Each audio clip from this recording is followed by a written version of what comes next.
Although this is not the biggest crowd he stood in front of, he's glad you're here tonight. Let's welcome Brian Graham.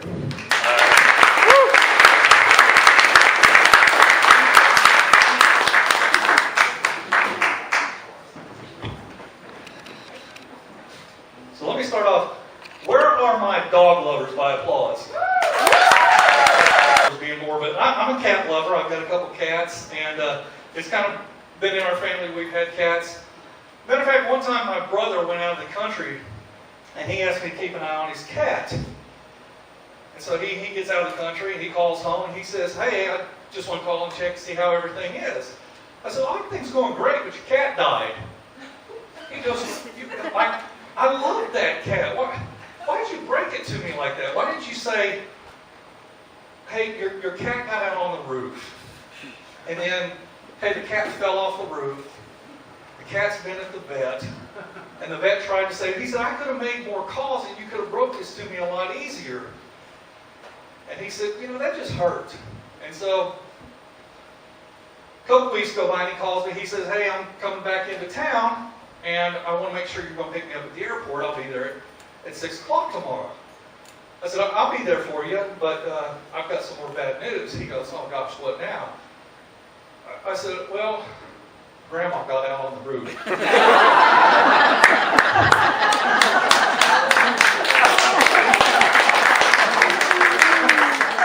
And my nephew, he started dating this girl. He thought, I'm going to really impress her. And so he got a cat for her birthday. And one night the cat was messing around in the house, and something was in the floor, and it swallowed something that got stuck in its throat. He couldn't get it out. They couldn't swallow it. So they ended up taking the cat to the vet.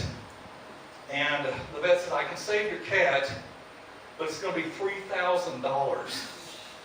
It's like, $3,000? I told my wife, I said, for $3,000, I'm down at the animal shelter tomorrow going, yeah, I'll take the tabby in the corner. She said, but they love that kitten. They'd only had it 3 weeks, but they love that kitten. She said, what would you do if I needed $3,000 worth of surgery? I said, well, honey, I'm down at the bar Saturday night going, I'll take But of course, I know at my age that's not going to happen. I'm over 50, gained a little bit of weight. My doctor tells me, you really need to start exercising. And so, I thought about it, and I thought, I'm going to start off light. I'm going to just kind of ease into this. So instead of just walking to the refrigerator once a night, I go 4 times, so I get the And then I thought, a lot of people, I see these ads all the time. Let's get to the gym. I thought, gym's a pretty good idea. So I finally went by a gym last week. It was on the right as I was going to the donut store. But of course, my wife, she's trying to help me out too. She's like, I want you to live a long time. So she got me the Fitbit. And I've been wearing the Fitbit. It tells you, how much exercise you've had, steps you've taken, your heart rate. And it scrolls these encouraging messages. And I let the thing run down one time. I plugged it up. About 4 days later, I thought, I'm going to get that back on. Keep me, reminding me about getting fit. And I put it on. I looked at it and said, are you still alive?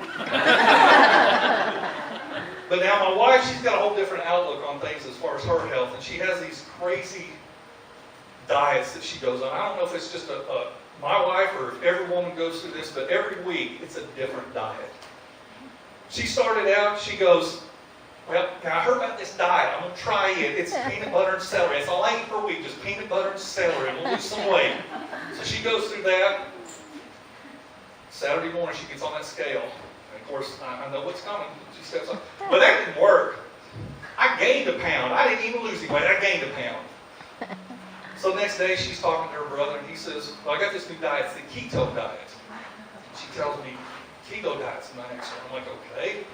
She says, yeah, I don't eat any kind of carbs. I don't eat any sugar. I eat fat. Fat's supposed to eat away at my fat and help me lose weight. Well, Saturday morning rolls around. I hear her step on the scale, and I hear the, like what? Well, I gained 2 pounds. I gained 2 pounds this week. But none of these diets work. But she said, I've been reading. She goes, I found one that I think is going to work finally. It's called the LAX diet. of this diet? LAX? I said, like the airport, like Los Angeles? She goes, well, I think it's an old one, and they don't use it much because it's the LAX diet. And she says, there's one that's supposed to be even better. It's the miracle diet. It's the Mira LAX diet. All I know is I made 3 trips to the store to buy toilet paper that week. And of course, my wife, she's always telling me, she says, you know, I know you love me, but, you know, you really need to treat me like a queen. So I thought, yeah, she's right. So I packed her bags and I sent her to England. Of course, she got back and she started talking to me. She said, you know, we need to kind of talk about our future because, you know, there's going to come a time when one of us is not going to be here. And I said, you know, I've kind of thought about that. And, you know, I pretty much figured, I think I need to be cremated. She made an appointment for me this Thursday. I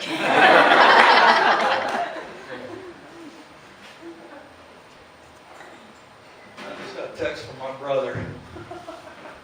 He said, Mom's on the roof. Thank you.